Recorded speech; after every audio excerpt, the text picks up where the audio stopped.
Dear speakers, we are happy to welcome you at the 18th Assembly held in Moscow,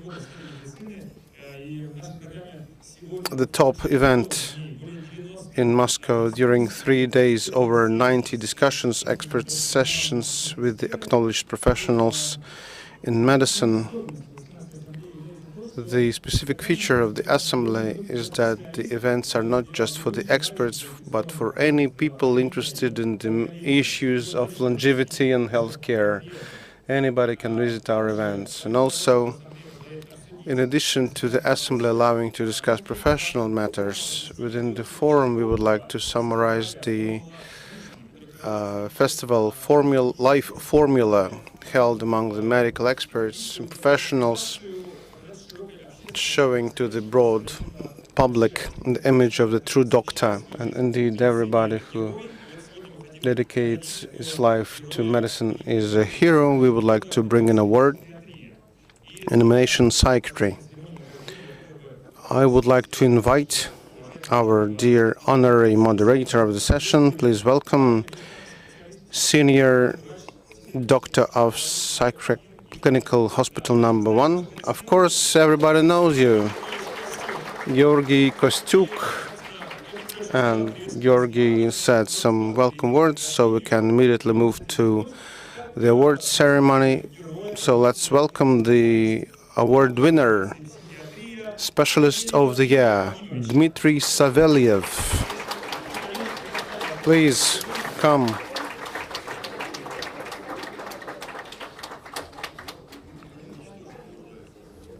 He doesn't require an introduction. Everybody knows him, I'm sure.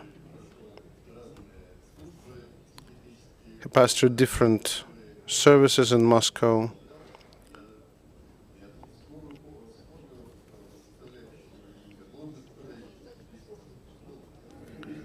He was working in different services in the 3rd hospital, in Alexeyev's hospital. From the bottom of my heart, that was a great unilateral decision. Congrats. That's a prize. And as a diploma, please get better, get further, learn foreign experience, digitalize it.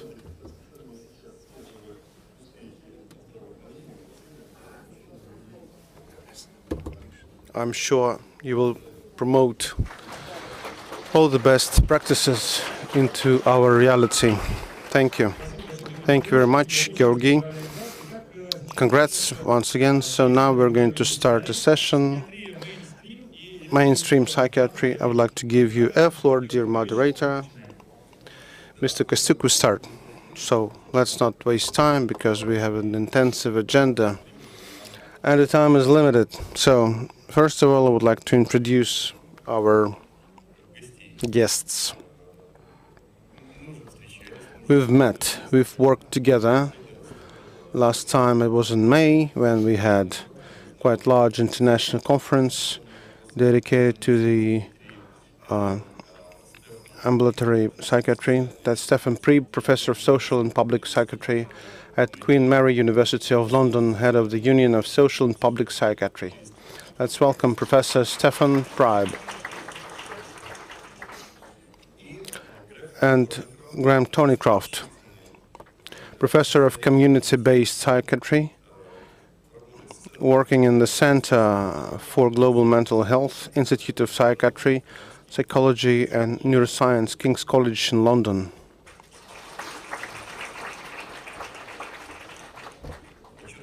Let me underline that Professor Thornycroft is a sir, so this high position was given for his works in the field of psychiatry.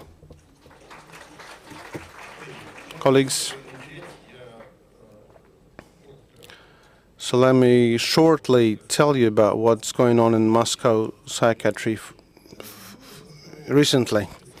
Most of the people present here are witnesses and participants of all these processes.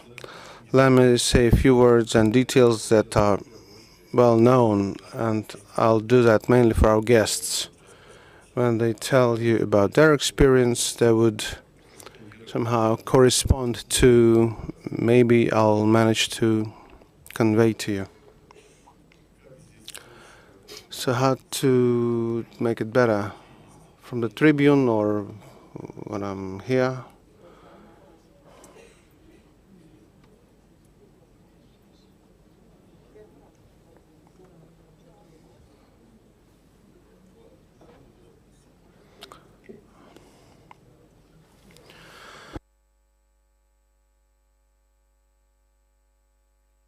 Right, colleagues. Actually, the whole 20th century in psychiatry was under the logo deinstitutionalization. And first of all, I'm talking about the Western psychiatry. Deinstitutionalization was related to the decrease of number of psychiatric institutions and psychiatric beds in particular. There was a trend towards the outpatient help. So let me show you the trend of the number of psychiatric beds in Moscow since 1995. That's what came up following the official decrease in the Department of Healthcare in Moscow City. In 1995, in Moscow, there was about 9 million inhabitants. And we had 16,442 psychiatric beds, including children, 1,500.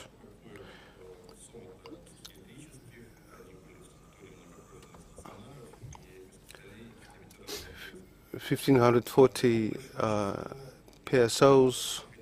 There was a lot of psychoneurological beds. And for us, a special interest are of beds focused in hospitals related to the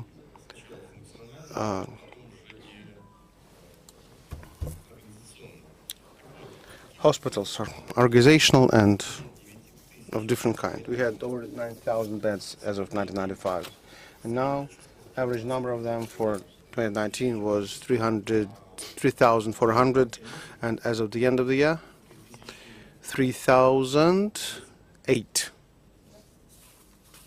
So major trend was after 2010, and let me remind you that there were some decisions made. Oh, by the way, in addition to that number of beds in Moscow, there were 40 medical institutions providing psychic help. There were 24 inpatient facilities in 24 hospitals of different specialty. There was the hospital for patients with the tuberculosis in particular, and a number of others as well. So, at first stage, these hospitals that providing emergency assistance and emergency help to Moscow citizens, there are 6 of them, were merged with the facilities to the patients linked with hospitals, and at the end we had 6 territorial psychiatric organizations that were of different size, like Alexeyev's hospital was covering about 30% of population, like about 3,000,000.9 thousand. So there were smaller hospitals like hospital number 3 covering about 1.4 million, hospital number 14, hospital number 15. So if you take a look at the match between the beds and population, we couldn't see direct correlation. Like hospital number 15 was almost 1,000 beds, and population was as in the hospitals number 3 and number 4, and they had 500 beds. So second, territorially, it was very poor match between the ambulance, the dispensary and inpatient facilities because some hospitals were located on the east and they were covering patients in the west, and vice versa, and there were many other cases like that.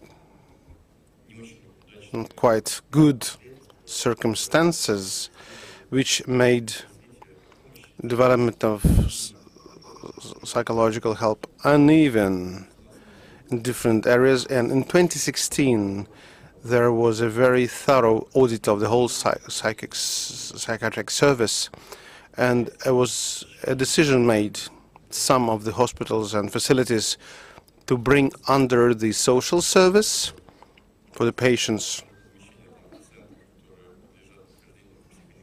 that must be located in the dispensaries.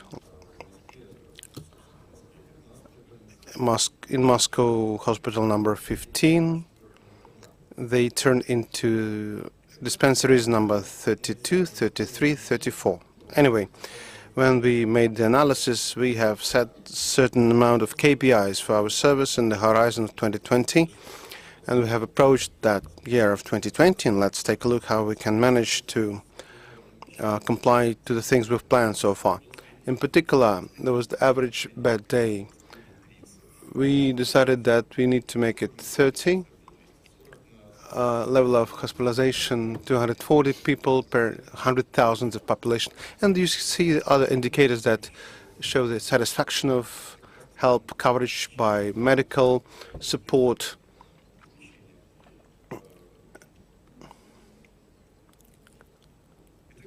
At the end, as of 2019, we have 3 different scale territorial facilities. The largest one was Alexeyev's hospital, with the attached population of over 5.5 million people. Hospital number 4, which covers all these northern, northwestern, northeastern, most of the eastern administrative districts, with the population of 4.7 million, and hospital number 14 with the covered population of about 2 million people, and the bed capacity. On Alexeyev's hospital, 1,288, hospital number 4, 1,130, and 13th hospital, 670. We will still have clinical hospital number 5 for the patients within the court psychiatry, for the forensic psychiatry, 1,648 beds, and scientific practical psychoneurological center named after Solovyov, 760 beds with these pathologies.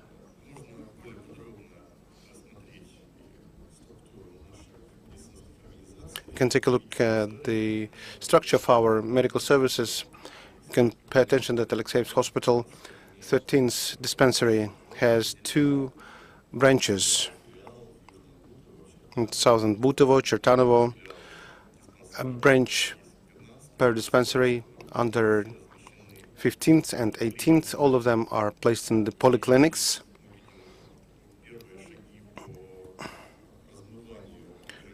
And we see the first steps in diluting borders between psychiatric service and the general medical service, which unfortunately so far are attached by legislation.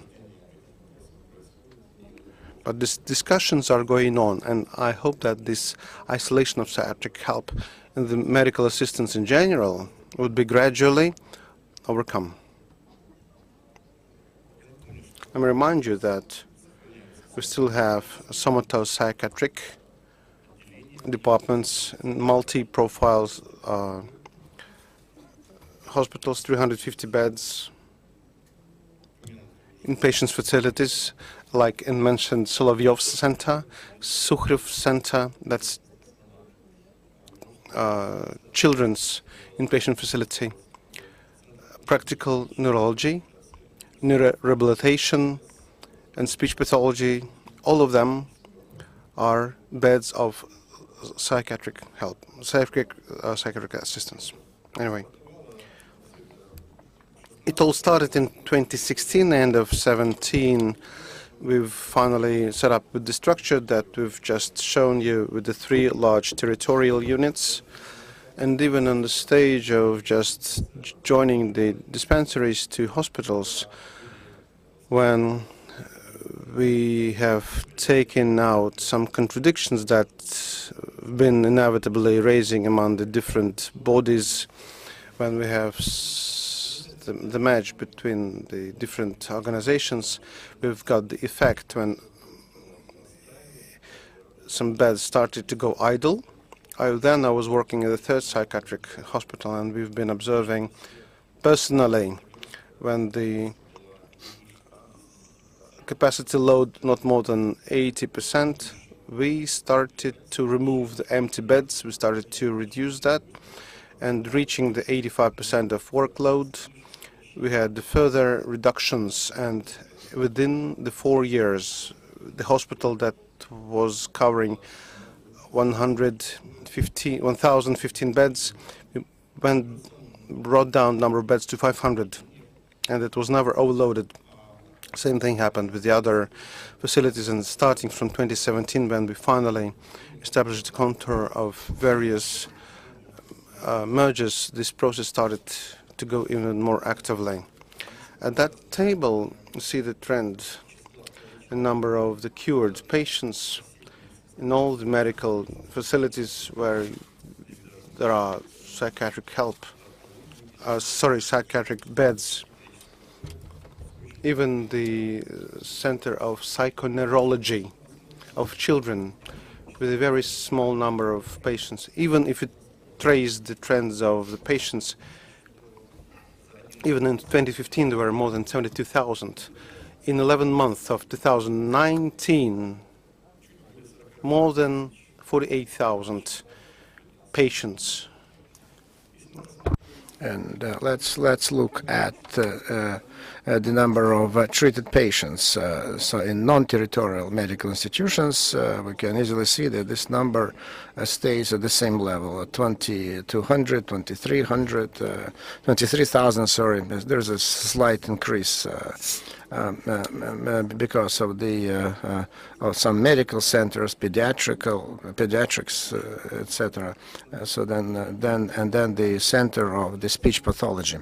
That's why there is this small increase. But if you look at the medical institutions that are located in the territorial areas, outpatient clinics, so then I can see the change is very drastic. So in 2015 we have 44,000, and in 2019, so the first 11 months of 2019, so it went down to 24,630.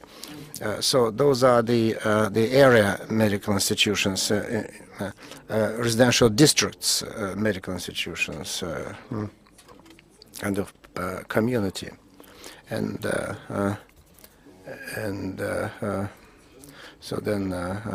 so then they start. We should not divide our patients, and so then what would happen if the mental if patients with mental health problems would just walk freely our streets, and what would happen? So everyone was apprehensive, and there was some unrest and unhappiness about them walking around. But we say that the city of Moscow is a safe city. So the apprehensions were related to the fact that people did not know that our mental health patients did not represent any danger for other people. And so then the hospitals, psychiatric hospitals, so that's one component, and now just we pay more and more attention to community psychiatry. So we are gravitating and moving towards community psychiatry. And so we can see this is the average number of days of a hospital stay. And so then it used to be 43, now it is down to 35 days of stay. And so this is an average in all medical psychiatric institutions, mental health institutions. And these because these patients eventually are transferred to mental institutions, and so there are few. There is a shortage of available beds in those special asylum type institutions. That is why they have to wait before they're transferred. And so that is why they have to stay longer at the hospital, at the mental institution, and that certainly increases the days of stay at the hospital, mental hospital. And then so the number of hospitalizations when occurred second, third time, so when the patients were coming back and they were hospitalized, and that certainly impacts the number of hospital days that the patients stay at hospitals. And so then it's so from 1 month to 2 months, so the number of so additional hospitalizations reduced almost 7 times because of the proper treatment. So then so continuity is the order of the day, and sustainable provisioning of medical services, and then we use the medications of the extended use, and so that they last longer, and then we procure more state-of-the-art, so new anti-psychotic drugs, and so we're buying more of them and provide them to our patients and prescribe, and that certainly impacts the number of hospital days favorably. And then this is the outpatient. This is the community psychiatry, outpatient. So we are just developing this outpatient, and so certainly the burden on hospitals certainly went down, and so almost twice. So the number of so outpatient mental health institutions increased, and the work which is done there. So we have been analyzing so the indicators of the efficiency and the prescribed mode of treatment, and we see that these mental health patients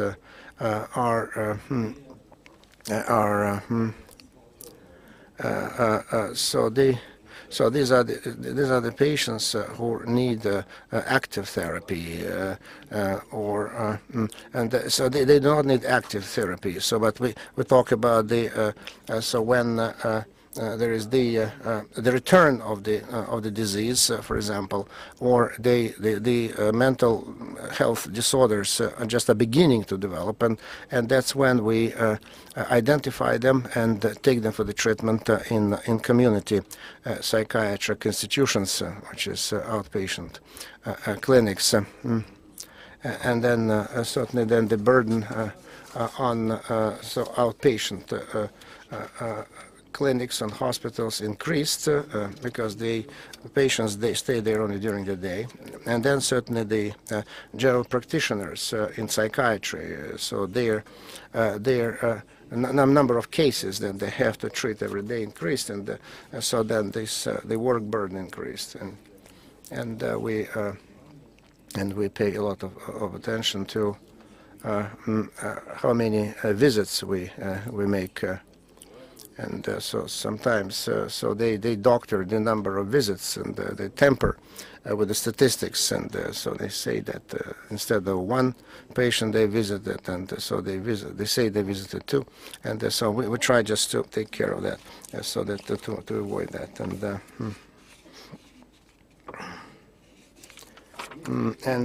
so then some things are difficult to explain.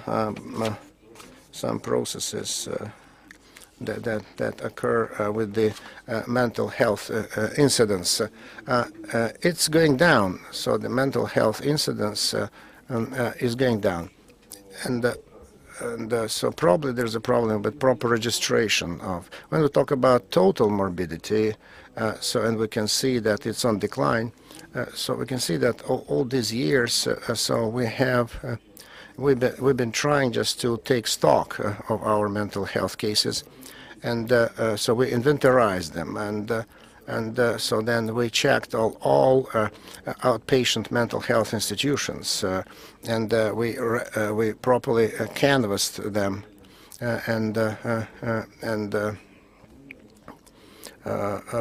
we saw many patients who stopped visiting their outpatient mental institutions, or even left their residential districts, and so we analyzed that. So it's years that they do not come, and we really just left and decided to take care of only all those mental patients who really need medical support, because the doctor so cannot possibly follow up a group of patients which numbers 250 patients.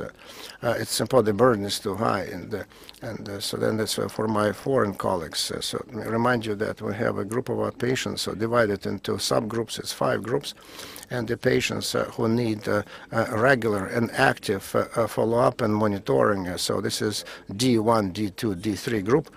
In the structure of those 250 patients, so there are about 150 patients. So 150 out of 250 are the patients who, in our opinion, in the opinion of the psychiatrist, can actually actively monitor, not only providing consultations, but when the patient can always come to the outpatient hospital and to the polyclinic, and when we actively monitor the person, and so then visit him, call them, or they call us, and so we are actively involved those patients. But it's 150. But when we see the decline of general morbidity, and so because we need to take stock of this group, but the reduction of the initial morbidity, that's a negative trend that is characteristic not only of Moscow but of Russia in general.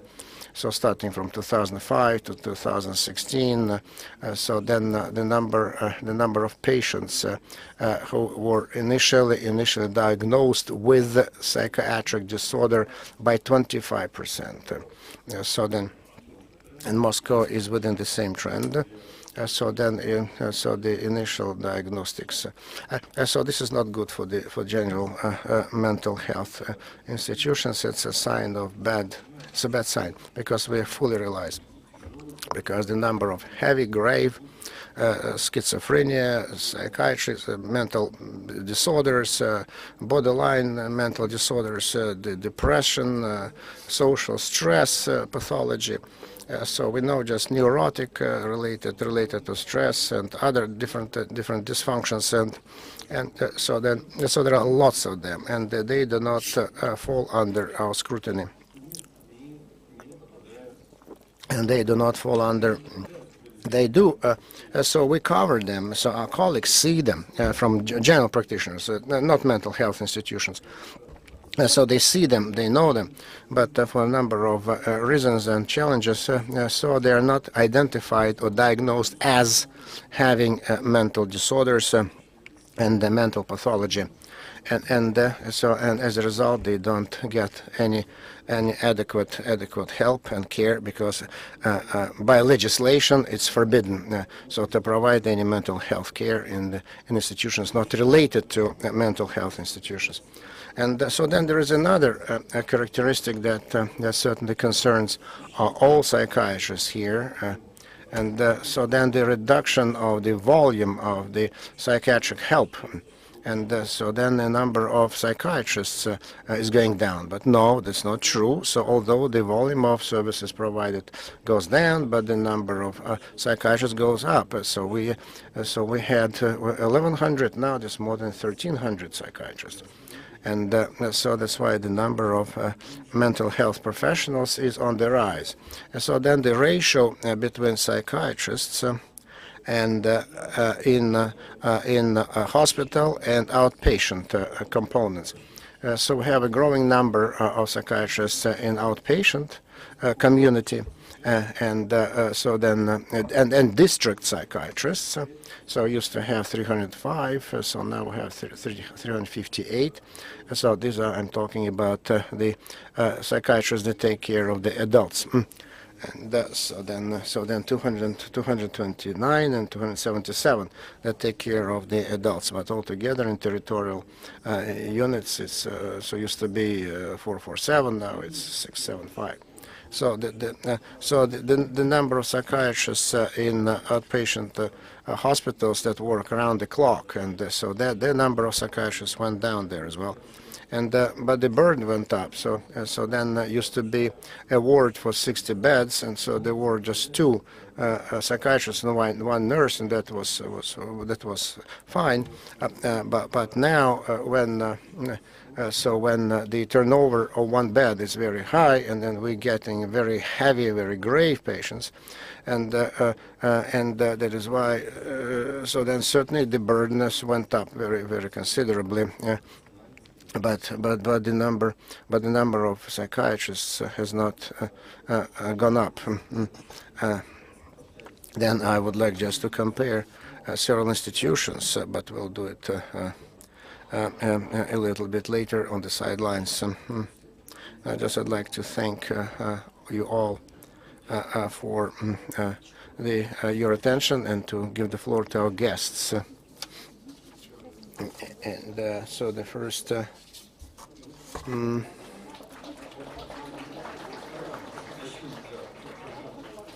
Okay, so the first presentations. Graham Thornycroft, please, over to you.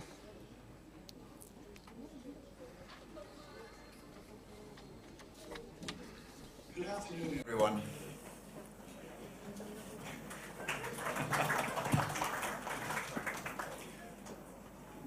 First, I would like to say how very delighted I am to join this important meeting of the Moscow Health Assembly.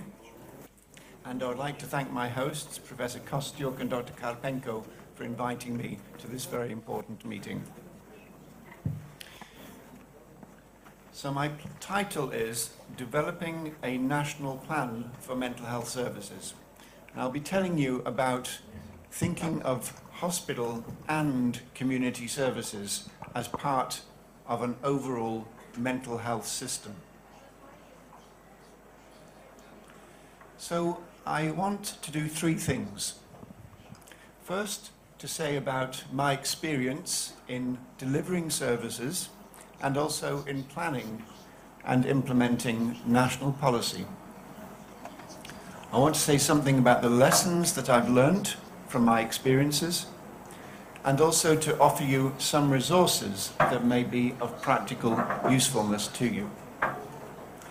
To introduce myself a little bit, I work as a psychiatrist in a community mental health team in South London, and I work as a professor at a university, Professor of Community Psychiatry at King's College London.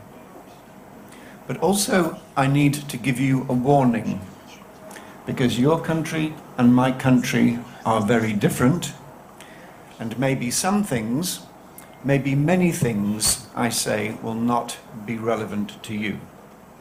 But I hope that some of the ideas will be interesting, and I hope that some of my ideas will be useful to you. First, a bit then about my own experiences in mental health care. People say to me, why are you a psychiatrist? Usually other doctors who don't like psychiatrists, they say to me, why are you a psychiatrist? Well, it's difficult to know, but this is my mother. She's now 91 years old, and when I was a little boy, she developed depression. She was working as a nurse, but she did not tell her boss why she was away from work for 1 year. She had electroconvulsive therapy, electroshock therapy, and she recovered completely, and she was never depressed again. But she was, while she was depressed, seriously suicidal. And recently I wrote a chapter in a book about her experiences at the time. And this is me when I was 3 years old, and I needed to live with my grandparents for a year when my mother was very sick. So this is the big picture about psychiatric hospitals in my country. And to summarize, we have closed over 3/4 of all our psychiatric beds. And we have closed almost all long stay beds. So our beds are now almost only short stay acute beds. This was one of our typical large institutions. This was in North London, and we closed it completely. It's now a place for luxury apartments with a big swimming pool. And what is the evidence of this program of closing the large hospitals? This is a review paper by health economists. They found that the total costs of hospital care compared with hospital and community care were the same. It did not cost more, and it did not cost less. Some things did not change. The patient's symptoms did not change, but some outcomes were better. More needs were met in the community. The quality of life and the quality of the environment were better outside hospital. We did the largest ever examination of this. And the reason is that we had a problem with the hospital-based system.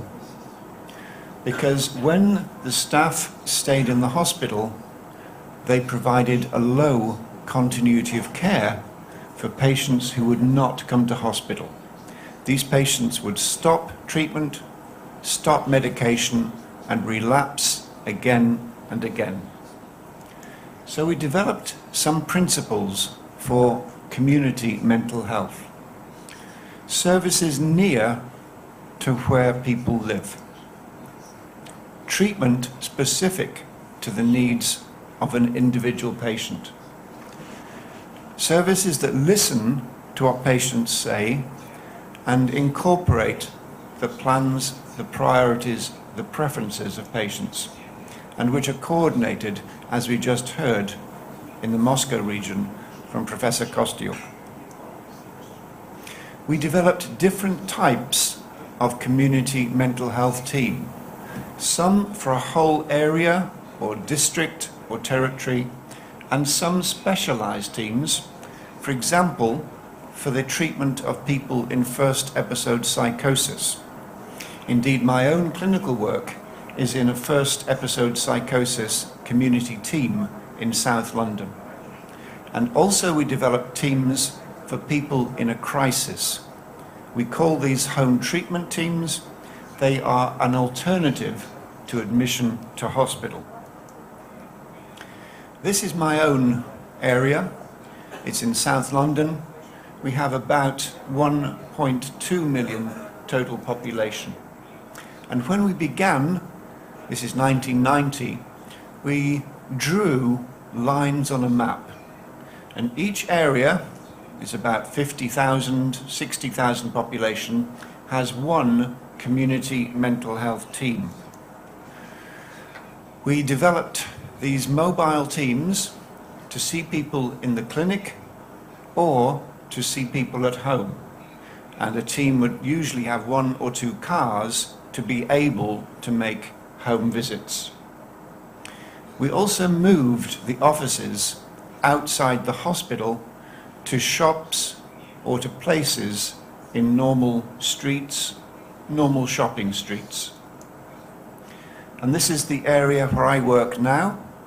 For example, on Monday, I went to a building very much like this, an apartment, to see a woman who was recently suicidal. She saw snakes coming out of the wall of her apartment, and she wanted to jump from the high part of the apartment down. Fortunately, she was referred to us, and fortunately she is now getting better.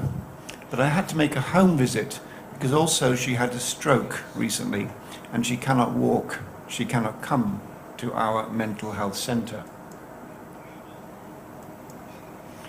So we deliberately developed these offices these community mental health teams in normal, ordinary situations, typically in shopping streets with good communications, good buses, good trains, good underground, to be accessible to patients, to be accessible to family members. So what do I mean when I talk about a community mental health team? Typically, they will have different types of staff. Some doctors, some nurses, occupational therapists, maybe psychologists. Often they will have a defined territory or catchment area. Most of the contact with the patient will be at the mental health centre or at home visits, not usually in hospital. But the team has the ability to follow the patient and to go to meet the patient at home or maybe in a cafe if that is the best way to actually provide continuity of care. And you can see here some of the disciplines: psychologist, occupational therapist, doctor, nurse, psychologist. But it depends upon which staff are available. In some countries there are more doctors than nurses. In other countries there are no doctors and nursing assistants. It depends upon the resources you have available. We use a system called a care coordinator, and this is sometimes called a case manager. For example, a nurse may have 20, 30, maybe sometimes 40 patients, and that nurse is the main point of contact for those patients. Maybe see the patient every week, perhaps every 2 weeks, maybe every month. But the patient who has a need, has a problem, they contact that person, the care coordinator, first, and their job is to coordinate all aspects of the care for that patient, including liaising, coordinating with the doctor. Now, I had an interesting phone call, this is maybe 20 years ago, saying, would I like to meet the Minister of Health? So I said, yes, I would very much like to meet the Minister of Health. And then I met him, and he sat down and he gave me a cup of tea. This was a very English situation. And then he talked to me for a little while about the weather. I did not know why I was meeting the minister, and I did not know why he was talking to me about the weather. But it was to establish if there was personal chemistry, and he wanted me to work for him. He said, would I like to lead a new national plan for mental health for England? And I said yes. And this is the plan that we wrote. It's called National Service Framework, and it was a plan for England for mental health for 10 years. And to begin with, I had to think, who must be involved in creating this plan? Is it scientists? Is it doctors? Is it policymakers? No.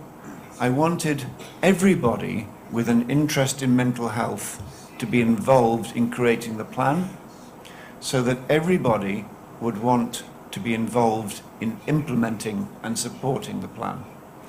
Now, I won't go through all of the people here, but to give you an example, there were people from not-for-profit organizations, people from patient and consumer organizations, from family organizations, service providers, service planners, policymakers, everybody. And every single group said to me, we are not represented enough. The family doctors said, we need more family doctors, we're so important. The nurses said, we do most of the work, we need to be more nurses in the room.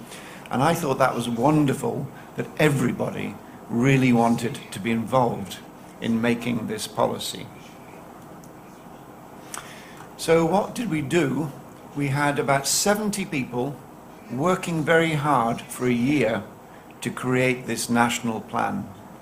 We had different working groups, one for primary care, one for severe mental illness, one for suicide, different smaller groups.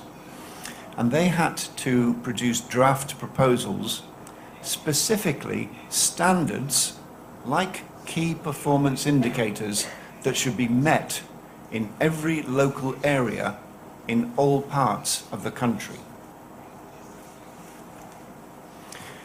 The minister said the plan must be based upon the best possible evidence, and we used a particular hierarchy of evidence, starting with systematic reviews, then evidence from randomized controlled trials, then intervention studies, and down to other statements by important groups, such as statements from not-for-profit, non-governmental organizations, such as statements by patients groups as well. And we structured this report according to 7 different sections or standards about mental health prevention and promotion, primary care and common mental disorders, severe mental illness, carers, and suicide. We found almost no good evidence about how to support family members. So we had a decision to make. Would we make no policy about supporting family members because of a lack of evidence? Or would we make policy on principles not based on evidence? And we based the recommendation upon the principle that family members are very important and they need support directly so they can support the patient. Very often, a government will create a mental health policy and then do nothing about it. There will be no implementation.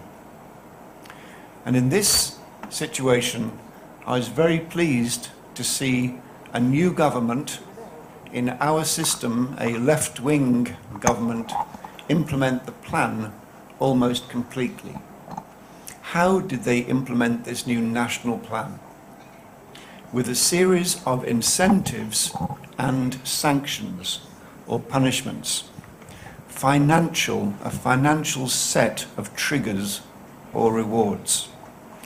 Each local area was told what they had to do. Create a home treatment team, create a first episode psychosis team, create an assertive outreach team.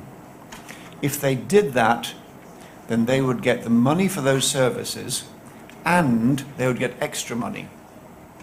If they did not do that, they would lose the money for those services and they would lose extra money. And that made their decision making very simple.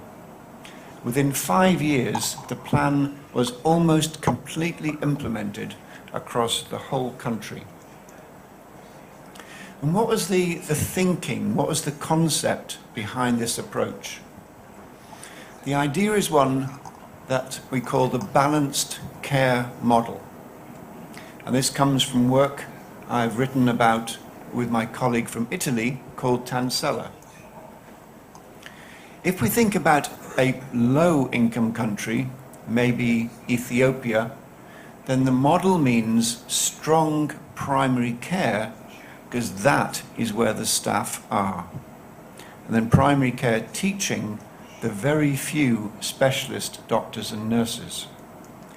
If we think about a middle-income country, it means developing strong primary care and 5 types of mental health care.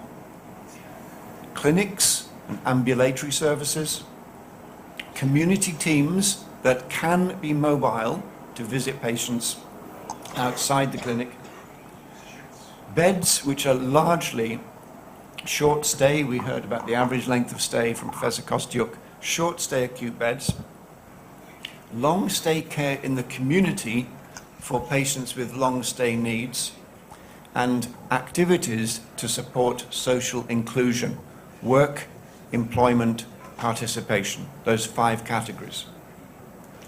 And if we then think about high-income countries, it's the same 5 categories, but now we can specialize. have different types of community mental health team, different types of ambulatory or outpatient clinic, different types of residential care, as resources allow. So we've written a lot about this approach, this concept, and at the end of my talk I'll give you my email, and I'd be happy to send you more details if you want to read about this in more detail. So what have I learnt from developing services and also from developing policies at the national level? Well, the context here in Russia, you can see at the bottom, is that you have probably an average number of psychiatric beds compared with many European countries. And also, like most countries in the European and associated region, you have been reducing the number of beds for some time. So first is a barrier at the level of society, essentially stigma. And we know from work in many countries now that we can reduce stigma slowly by using methods of social contact, which means patients speaking out about their experiences to help other people to learn and to be sympathetic. When we began developing community services, we had strong negative reactions from local communities. This sign says paranoid schizophrenia out. And this is a protest by local people who do not want a local community mental health centre.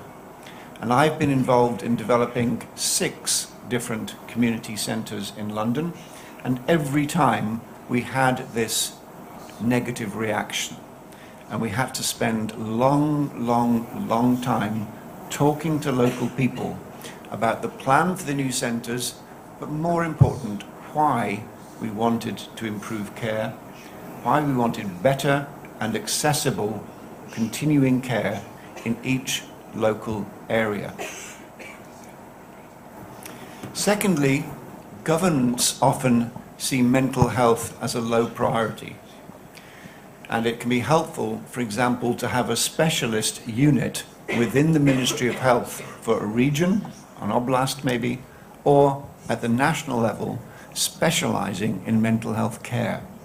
It makes a big difference when you have a dedicated, responsible team in the ministry for mental health.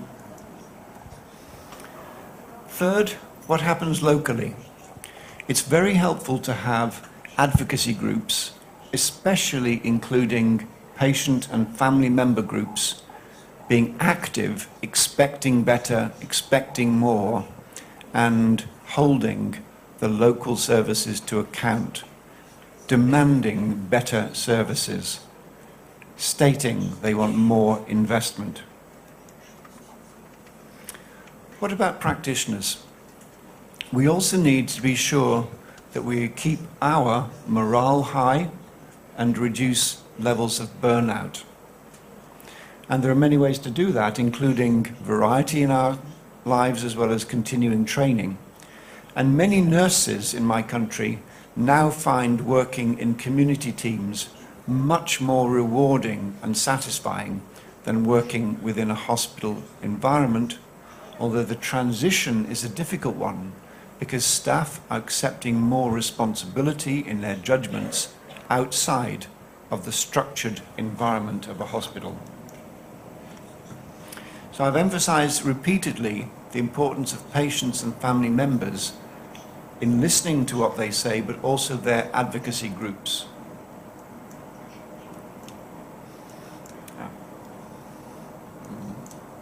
So some of the overall lessons is that for stable and strong community services to develop, this may be helpful to do this slowly. I've seen examples where services have changed very quickly and then collapsed or become unstable or even dangerous.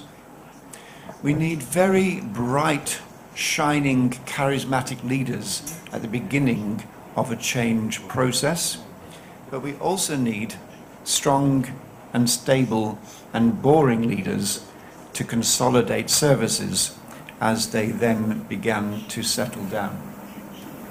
We have to be very careful to see that any transformation process is not used to take money away from the mental health system. You can see here the time trend in Verona in developing community services. The pink shows the community services increasing, the red shows the number of beds. So slowly, hospital beds reduced, and slowly, all the community services increased over, in this case, 20 or 30 years. So finally, a few practical resources that might be useful to you. The World Health Organization now has a large number of very practical and I think useful documents. I think most of these are now available in Russian. This is the overall strategy which is being renewed this year in Geneva. This is a toolkit called an implementation guide designed to be used in primary care and in community settings, based strongly upon the evidence and covering many important conditions, including depression, psychosis, alcohol, drugs, dementia, epilepsy. There is a Russian version of all of these documents now available, which you can download from the internet if you'd like to see it, with PDF versions available as well. You can see this is the content sheet of the Russian version. This is now the community implementation guide, telling you how to teach people, how to provide supervision, how to put this guide into practice. And you can see here on the left the Russian contents of the implementation, the community practice guide. This particular set of guidelines is in fact now in use over 100 countries worldwide. If you're interested in the national situation for Russia, this is a useful resource called the World Health Organization Mental Health Atlas, and it gives information about Russia, indeed about almost all the countries of the world, as a summary of the overall situation. The details don't matter, but it does give lots of information about the service at the national level. If you're interested in the practicalities of how to provide more services in the community, this book may be helpful. And if you're interested in the evidence base for hospital and for community care, then this book may be useful to you as well. This is also a very nice paper published just recently by Dr. Karpenko and Professor Kostyuk about the situation and the provision of community care here in Russia. This is a paper in the World Psychiatry Journal about lessons learned from many countries in implementing community-based services. And this is a nice paper led by colleagues in Prague in the Czech Republic about the situation in many parts of Russia and in Central and Eastern Europe, how services have changed over the last 20, over the last 30 years.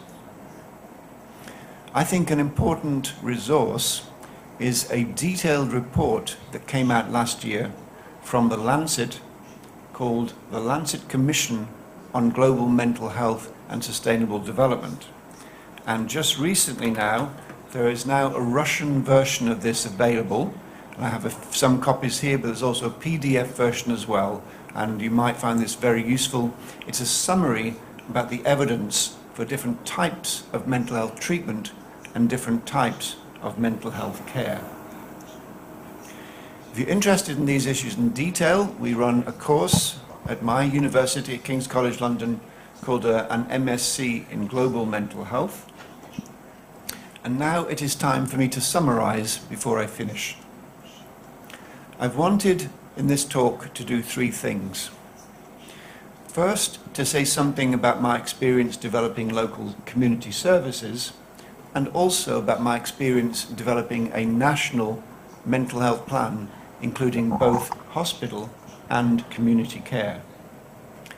Second, I've wanted to say something about the lessons. What have I learnt from these experiences?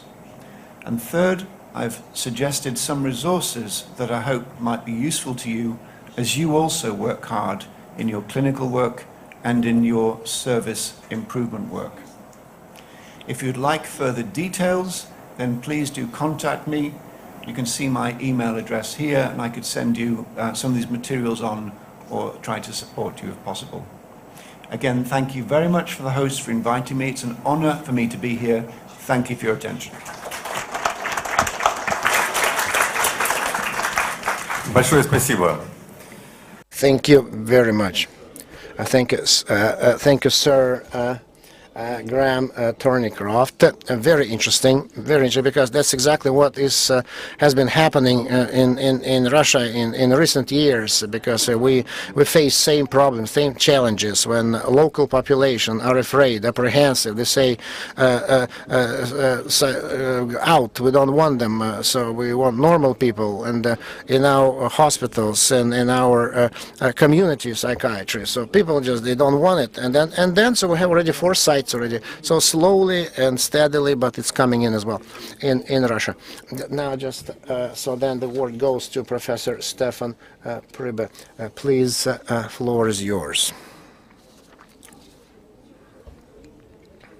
Thank you very much. The organizers for inviting me and for the kind introduction, and respect to some of you who are standing here for 1.5 hours to listen to community psychiatry. Hats off for that interest. So, my subject is community mental health care, what makes it effective? What is it?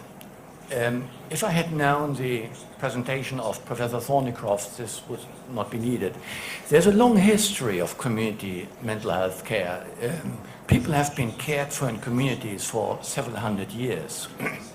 You will find detailed plans for community care published from the 1860s. You have a strong initiative in Moscow 100 years ago.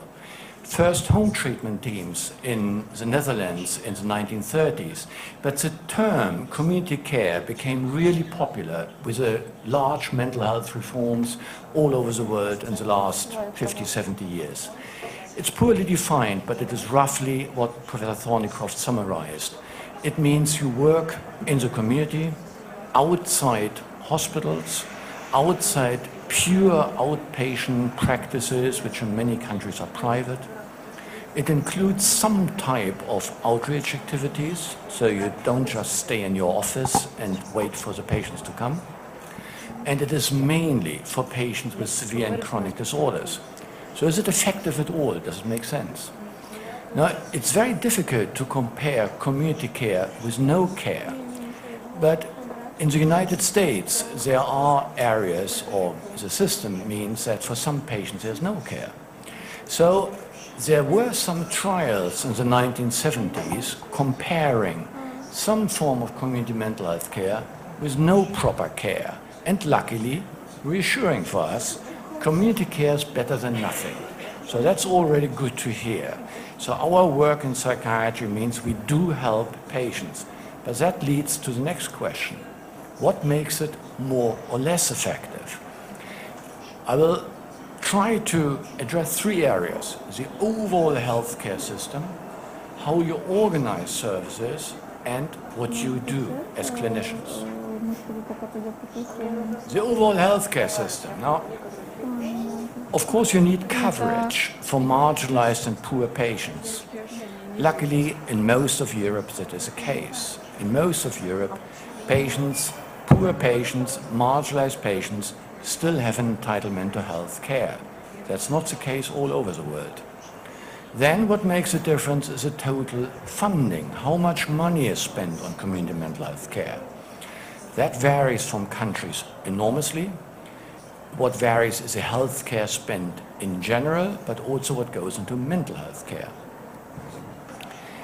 On a healthcare system level, one can conclude that public services usually are more efficient and are easier to coordinate than private ones, as in all healthcare. But otherwise, there's practically no evidence that the overall system makes any difference to the effectiveness of what we do. Let's go to the organization of service. There are numerous ways of organizing services. Professor Thornycroft also described a number of teams, how they can work in the community. In the last 10 years, our services in East London have been reorganized at least 4 times. Always new services, and it's difficult to study whether some services are better than others. There are a small number of randomized controlled trials, but most of what they've found is rather trivial. So for instance, if you have a team that focuses on preventing hospital admissions, so a crisis team that goes out to prevent hospital admissions, then what they do is they reduce hospital admissions. Good to know, but I don't know whether you need research for that. There's also some naturalistic research. This is a summary of a group that published it already 15 years ago. What makes home treatment services more effective in terms of reducing hospital admissions? And that here smaller caseloads and high contact at home, multidisciplinary teams, psychiatrists in the team, but there were only 2 elements at the end that made a difference.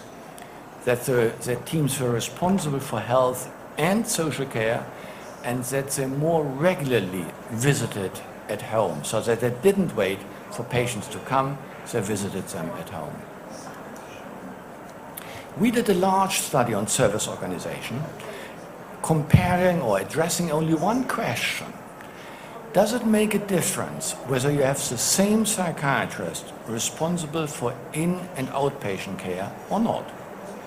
So, continuity of care with the same psychiatrist for in- and outpatient care, specialization with a different psychiatrist for in- and outpatient care. When we did a study, the European Commission spent 5 million euros on this.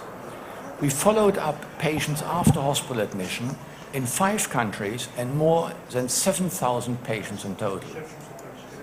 These are the 5 countries, and in some countries we had both in all countries we had specialization and continuity, sometimes in different services, sometimes in the same service. The result was that if you're admitted to hospital, if patients are admitted to hospital, they prefer continuity. They prefer to see a psychiatrist they already know. But the real question was, does it make a difference after a year? And we found no difference or no outcome criterion for no diagnostic group in no country. And that was more than 7,000 patients. So one can with confidence conclude that this as such does not make a difference. And most other research shows that how you organize services per se has hardly any impact on patient outcomes. However, there are some general experiences. Services must organize to fit local context. In central Moscow, you have to organize them differently from Siberia. Rural areas are different. It may be other local aspects that simply force you to organize services in a certain way. You need clinical leaderships, like here, not just managers who don't know patients. You need clinical leaders who run the services. Different disciplines. I know that your services are very much psychiatrist-led. There's nothing wrong with that. But we are used to involving more disciplines. We have psychologists, also nurses, occupational therapists, art therapists, in stronger roles and more involved. And we try to tap into the different expertise that all these professions bring. The size of the team, again, there's no real evidence, but if the team is too small, then it is difficult to cover annual leave and sick leave and study leave at certain times. If they are too large, it is easier for 20 people to know 400 patients than it is for 1,000 patients, for 100 people to know 2,000 patients. So one needs a balance for the right size. One needs teamwork. So teams are not just a group of people who all work as individuals and only have coffee together. They should talk about patients, share the workload, and communicate regular. One needs close collaboration with primary care and social care. And Professor Thornycroft already mentioned the case managers or care coordinators that we have got in some countries. The general experience and some research shows that they are better if they have a direct clinical function. So a clinician needs to take care of a patient, not someone who just organizes the care. So that gets to the last level. What clinicians do. I guess most of you are clinicians. So what can you do to make it more effective? Now, there are evidence-specific treatments, medication, increasingly in difficulty. 20 years ago, it was almost the definition of what psychiatrists did, but there haven't been any new drugs. The drug companies don't do research in psychiatry anymore. Antipsychotics have been increasingly criticized for a number of reasons. Antidepressants, debatable as to whether they are effective at all outside severe depression, so there are a number of problems with that. Psychological therapies, also, they don't have enormous effect sizes. You need specialized psychologists doing that. Usually one has to send patients elsewhere. Also not easy. Social interventions. Of course, it would be nice to arrange work and good accommodation, social contacts for everyone, but how to do that? So the evidence-based treatments have significant limitations. Availability. Again, do I have a psychologist available? Can I arrange work? And the relatively small effect sizes. There's also perspective. Do we work in the community or do we work with the community? I want to give you one example. Let's suppose we have a child with attention deficit hyperactivity disorder. Both parents work. The child spends, 10-year-old boy, spends much time alone. What do we do in psychiatry? We prescribe some amphetamines, some medication, and possibly a bit helpful. Let's suppose next door in the same building there's an isolated, elderly, retired man with depression. What do we do with that man? We also prescribe medication. If that man is very, very lucky, in some countries, he would get some psychotherapy. But we would rarely try and just make the child spend an hour every afternoon with the elderly man, that they can do some board games, which would probably be better against the ADHD, which would reduce the depression of the old man, which would increase the social cohesion of the social capital in the community, and which would cost nothing. So that's a different perspective, and very few services in the world, in this sense, work with the community.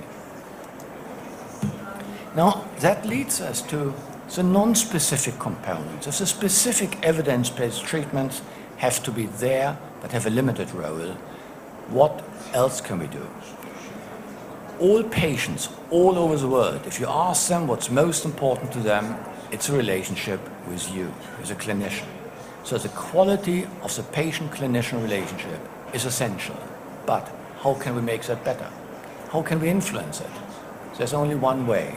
It's the way we communicate with patients, the way we talk with them, but also how we communicate non-verbally. So that is our traits. That's what you and I can do to make things better. There are 5 principles of a good communication. So focus on the patient's concerns. We should be focused on what patients want, not what is important for the institution. Of course, we need to respect patients and have positive regard, not be judgmental. We should involve them in decision-making appropriately. You may read in the literature about shared decision-making, that we should share decisions.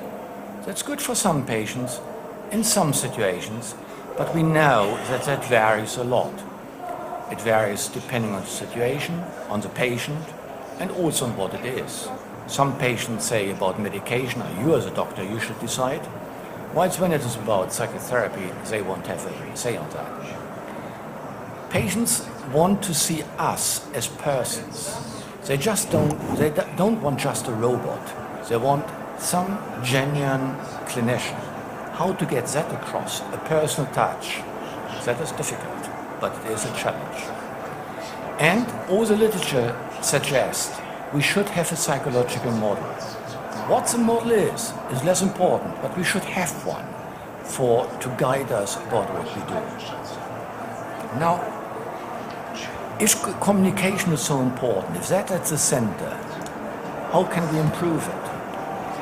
And you may read sometimes the theory that good communicators are born, that you cannot learn it. Forget that, you can learn it. Everyone can improve their communication skills.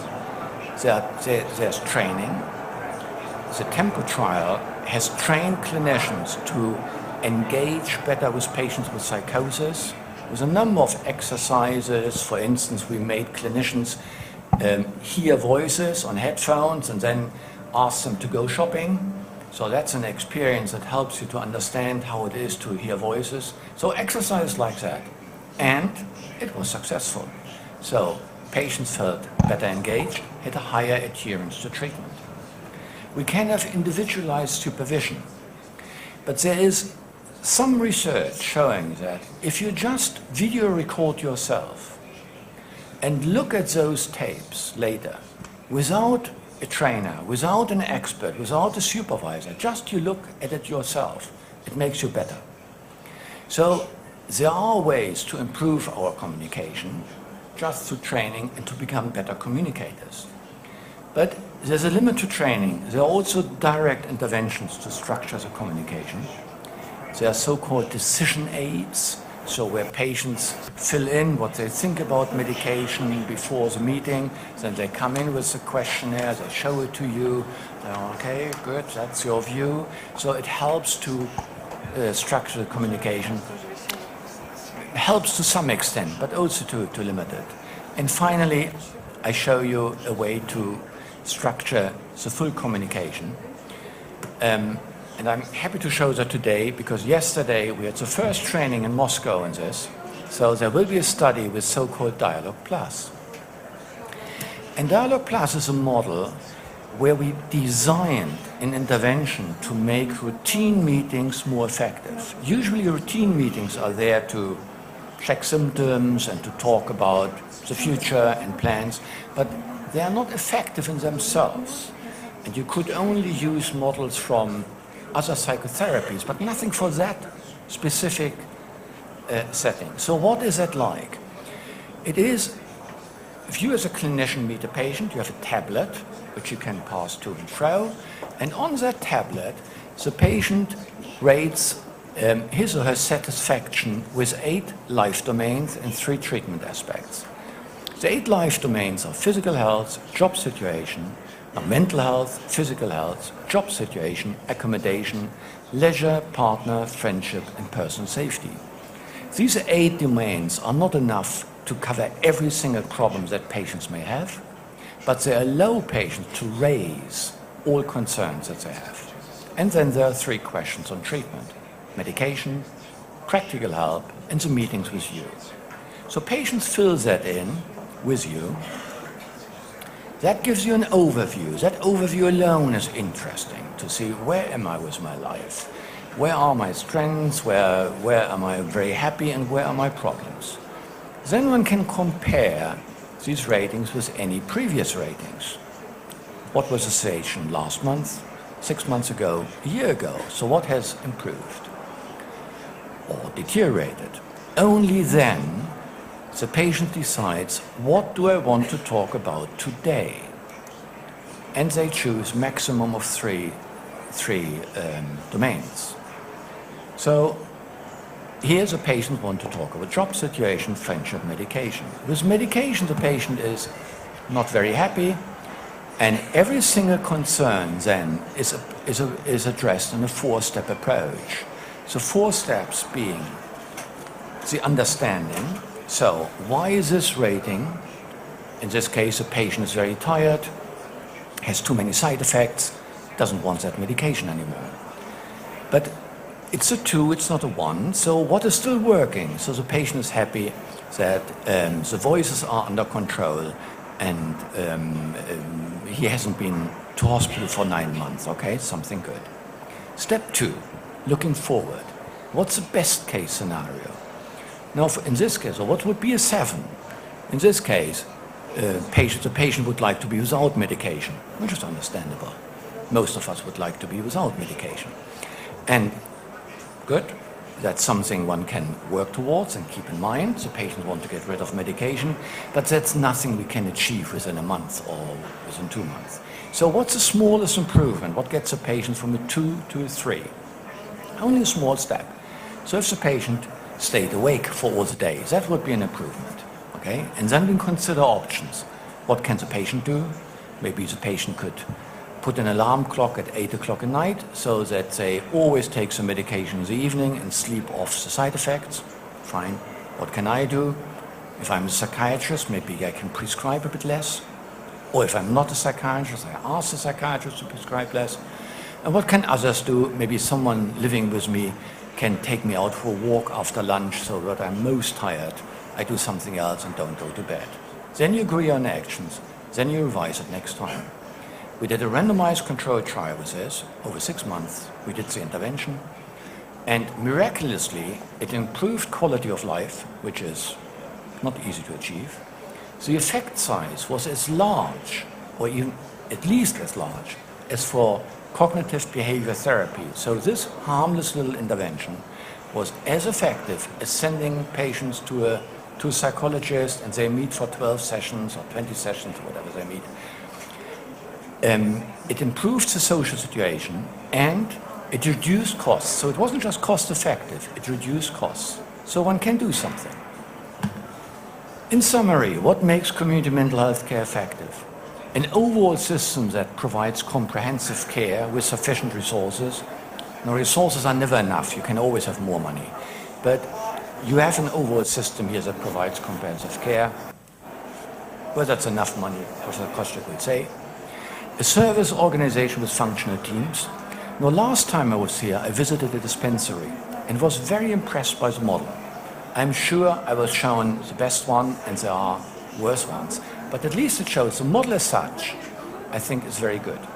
Yesterday, I attended a morning assembly of the Moscow Services Southwestern Center, where was a video conference of bringing, 300 clinicians together for half an hour. I've never seen anything like that before, nowhere in the world, but good, everyone communicates, so you have got a structure. I don't think you need to look at other countries to learn for structures. So it is more about the qualified and the competent clinicians.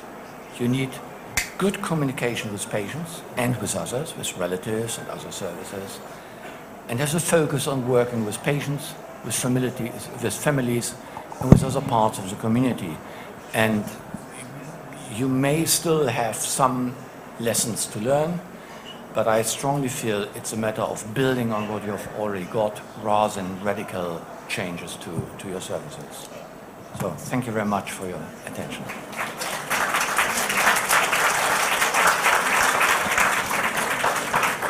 Спасибо, Стефан, за... Thank you, Stefan, for the wonderful presentation, and thank you for spending your time on our joint work and this session and wonderful presentation. So effectively, we spoke about that we cover the population of more than 5 million people, and this team of competent doctors are responsible for this part of Moscow. So more than 5 million people are responsible for this big chunk of Moscow. Thank you for the wonderful presentation, very insightful. Thank you for giving us the benefit of your knowledge. And since we start a little bit later, so they decided to allow us another 10 minutes, and we have two options. So how to use this time in a more efficient way. So we may do a question and answer session, and if there are any questions. Or the second, so we have another short presentation. So then about the interim results, so the problems with the eating behavior and the dysfunctions and pathology, and so which of the two. But certainly we can always listen to the next presentation, and I think that questions and answers would be much more pertinent, much more important, because since you're here, you are colleagues from London, and I think that it would be better if you started asking questions, because when we can put this presentation on the back burner. And so we have this we have the center, and so then there is Vadim Aronovich, head of this center, and so please you can Stara Dubtsov went as well. Okay, so some people went. Anyway, so please, questions. Go ahead, Mike. You need to speak into the microphone, so that I could. I cannot hear the question, unfortunately.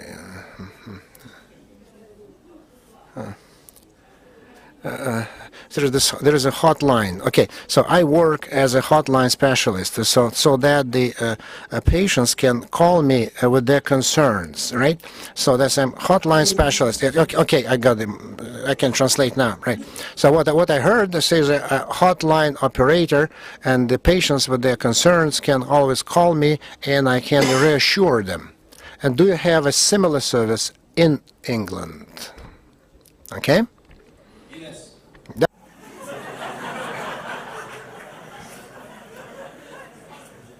Yes, we do.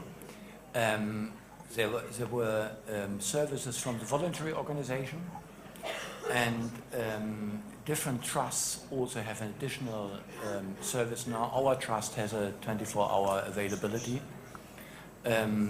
for that. Yeah, so simply yes. Different experiences with that, how to deal with suicidal patients and so on. The trick is, I think, that there are some lines that are totally and deliberately independent of services, so that they provide an alternative view. And when you ring into services, then of course it is meant to link to whatever resources are already there. There's also a general NHS line that you can call for anything. So yes, we do. All over Europe that varies.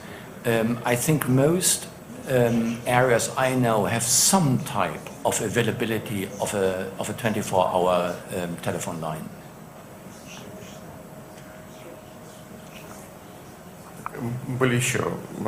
Okay, any more questions? Okay. Good morning.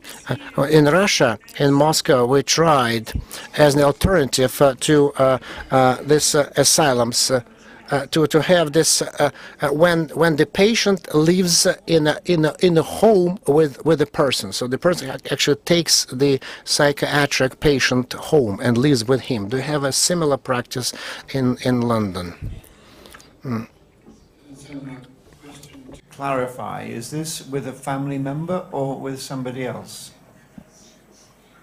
No, I think it's a stranger. I think it's a stranger that takes him in, so a social worker or a nurse, and so they live together with the patient, or comes to stay with the patient for a day and then goes home just to sleep and then resumes her service and in the morning, right? So it's not a family member. It's not a family member. Just it's a stranger that she or he agrees to take that person in and take care of him. One day or for a year or 10 years? How long do they stay? Duration of certain period of time. I don't. It's not specified. I don't understand. I'm not very well involved in this. That's the reason why I'm asking you, because we're just beginning to grope and to see how it might work, and that's why we. Similar system where you live with a stranger, but I'd be interested to know, does the system work very well? Я не знаю. I don't know. I thought you might have the system, and just talking to different organizations, non-governmental organizations, and they were just suggesting this approach. In Colorado, they pay families to take people in. So you can, instead of sending to a hospital, you can send a patient to a family. That is with mixed experiences, and as always in such healthcare systems, the problem is that the families often depend on the income. So you pay the family instead of the hospital, but they depend on the income. So the problem is, once the patients may be too ill, because maybe both people living at home have to go to work, and then patients are alone. And in other cases, they don't want to let them go because they need the money. So there are some experience in the world, but it hasn't spread widely. But you will find literature on that.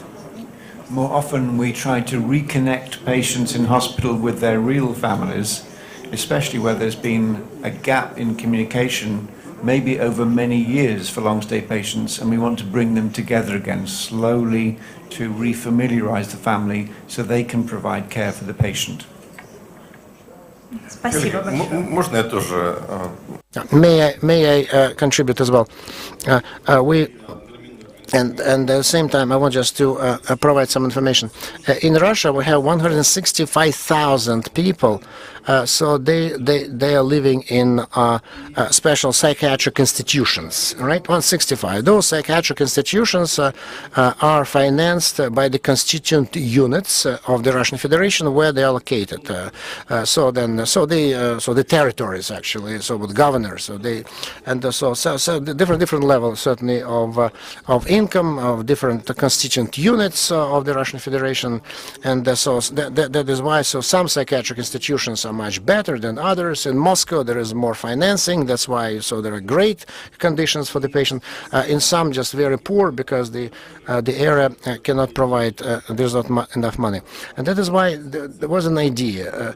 So the patients who could live outside those psychiatric institutions, so not dangerous, so their pathology is not bad, and so then some bad guys wanted just to take their homes away from them, right? And that is why there was a danger so then they decided that for half a year all the psychiatrists, that was a decision of the Federal Center of Psychiatric Institution, so they decided to examine all 165,000 patients. So sometimes they had to fly, sometimes they had to take the train. They examined all 165,000. So we didn't get the results yet, but we know who are we going to send to those psychiatric institutions. Certainly the patients, grave conditions. So that Graham spoke about that. They cannot actually fend for themselves, so they cannot take care of themselves. They cannot even be with their parents or with their loved ones. They have to be there. And so then certainly, so this model is not applicable to such patients because they're too grave. Because I can't even forecast what was going to happen if they do that, because too much effort. So certainly we need more psychiatric institutions so that the patients could go there, and if the decision would be made, just to move them, to transfer them to those. And if all of a sudden, so they decide to let them go, those grave patients, and then they will eventually come back. There will be the repeated visit, as to say, and then they will come back. But at the same time, so there will be another wave another wave of those grave patients, being brought back to the mental institutions because the system of family state didn't work, and so we'll have just to do. So this, we don't want to make this mistake again. Although some light pathology patients, so this model, so we have a Finnish experience, and so it's quite successfully used quite widely, but not certainly related to the patients who are located in psychiatric institutions. Because those patients who are at the psychiatric institutions, grave patients, so deficit of personality, and so the dementia, and that is why, so they cannot be let out. That's it. Okay, and then I wanted to ask a question. There's a general understanding of positive attitude towards community psychiatry. Do we have this general shift? Because I was born in the Soviet Union, and I saw lots of destructive, horrible things. Psychiatric disorders, mental borderline disorders, and so related to these long and difficult years of perestroika, right? And I went through many psychiatric pathologies. Because it all was aggravated. So, but yeah, I live in Moscow now. Just is it a question or a comment, or just you just want to elaborate on your unhappy experiences in the previous life? What? No, I'm not a psychiatrist. No. I'm not a psychiatric doctor. No, I'm not a psychiatrist. No, I just wanted to ask a question. A lot of sad things we can observe in Moscow, specifically how can you be healthy in this atmosphere of negative thoughts? Because if you're swarmed, so negative thoughts around you, how can you maintain sanity and logic? How can you stay sane just in such circumstances that Moscow provides? So how can you provide it? So Professor Sartorius has been speaking a lot about that. How to be happy even in this stressful, quickly evolving world, and yeah, exactly. So that's my question: how to stay sane and survive in a big city. Yes, I live in a big city. Thus, I find it very tough to live in Moscow. I have negative emotions. I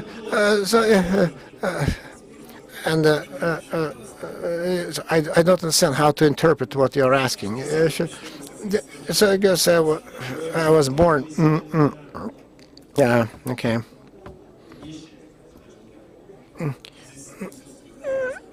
So we have lots of psychiatrists. I think that they will help you right away. Please talk to them on the sidelines.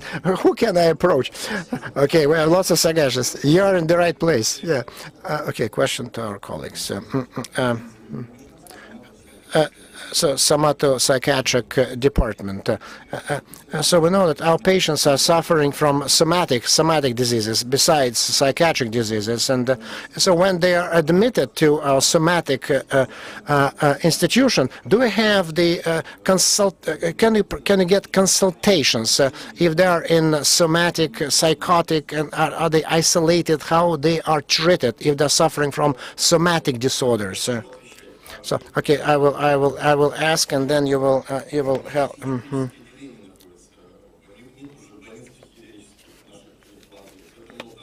And because in England, I think in every hospital, but in many hospitals, I'm sure that they have their own psychiatric departments in every. But our colleague, when he was asking this question, he works in this psychiatric department where the patients with grave somatic pathology, somatic with stroke, the pancreas, so then the ulcer. So when the gravity of the somatic condition can be aggravated by the psychiatric and even dominate the psychiatric condition. And so how do you address such issues when the somatic disturbances even prevail over the psychiatric disturbances? So you have raised an extremely important set of complicated issues about the comorbidity of physical and mental illness. And indeed, the World Health Organization has just published guidelines about how to treat people with severe physical and severe mental illness. So the question is, what do we do in our system? This is important because if we think across the world about everybody with any mental illness, these people die 10 years younger than everybody else. If we think about people across the world with severe mental illness, psychosis, bipolar, major depression, these people died 20 years earlier than everybody else. So the identification and treatment of physical health problems in people with mental illness is extremely important. So in our system, the mental health service for a new patient assesses the mental illness and assesses any physical health problems as well. And if they have minor problems, we might treat it in the mental health care. A major problem is referred to the diabetes center or the cardiovascular center or hypertension or whatever, or epilepsy. So they are then referred directly to primary physical care or specialist physical care as well. We have very few long-stay patients in long-stay beds. And in our psychiatric hospitals, we do not have wards for the physical treatment of psychiatric inpatients. And in our general medical physical hospitals, we do not have wards for the physical treatment of mental illness patients. We do have liaison services who are psychiatrists working in general physical hospitals who assess people in the emergency department and in the wards. But in principle, a person with a mental illness who develops a severe physical problem is then treated within that physical health ward, where there are people with and without mental illnesses treated together. I don't know, did that answer your question?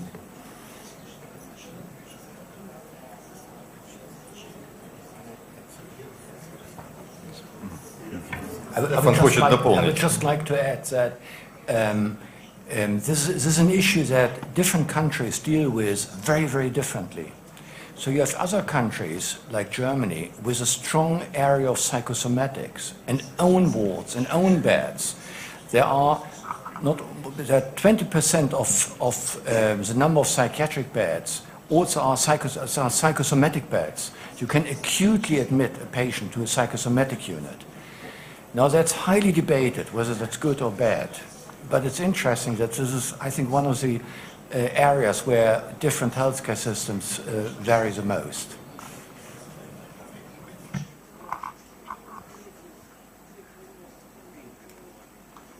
Спасибо.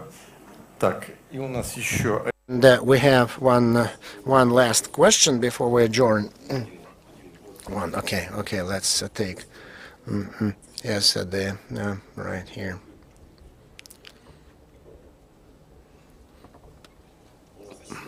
Thank you.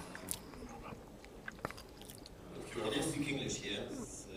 It's a question for our foreign guests. First of all, I would like to thank them for their visit.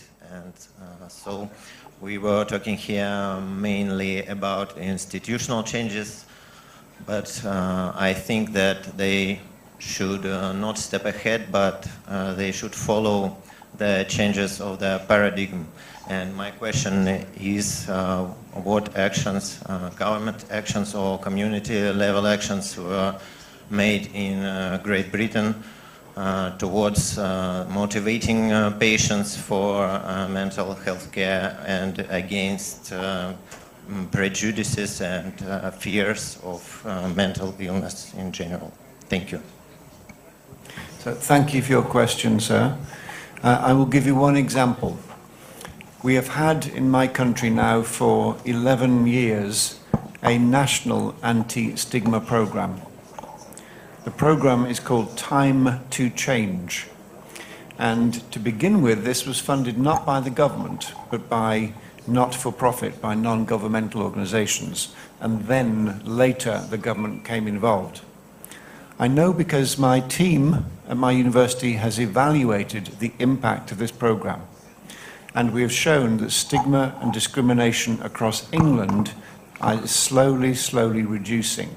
For example, experiences of discrimination by people with severe mental illness have reduced by between 15 and 20% over the last 10 years. Now, here are some of the key lessons.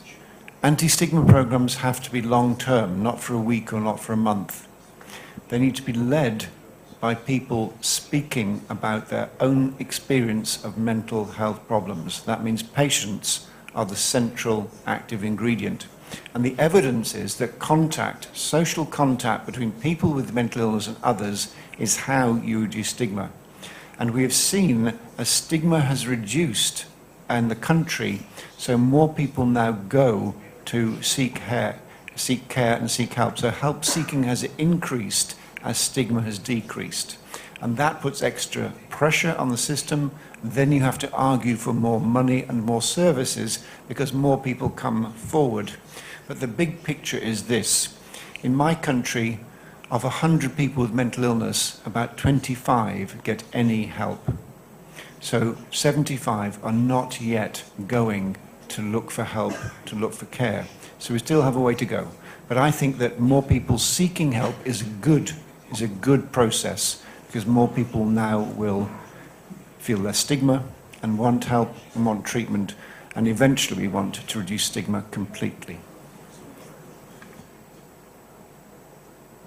And at that, we will finish our work today. Thank you very much. I have a question. Do you have anybody from the Speech Pathology Center here? Anybody? Raise hands. Nobody. Oh my God. All right. Okay. We'll think something. All right, colleagues, thank you very much.